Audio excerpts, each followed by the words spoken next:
Did you know many people are having trouble with setting the time on their microwaves? Don't worry. In this video, we'll show you how you do this. Let's start. Step 1. Press clock. Press the clock button on your microwave's control panel. Step 2. Enter time. Use the number keypad to enter the current time. Step 3. Confirm time. Confirm the time by pressing the clock button again. Step 4. Adjust AM/PM. If needed, adjust for AM or PM by pressing the clock button. Step 5. Save settings. Finish by pressing the Start button to save the settings. By following these steps, your microwave should now display the correct time. Still need help?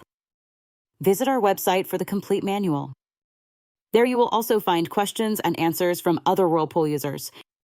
Did you find this video helpful? By subscribing, you help us continue to answer users' questions. So, subscribe to our channel. Thanks for watching, and see you in the next video.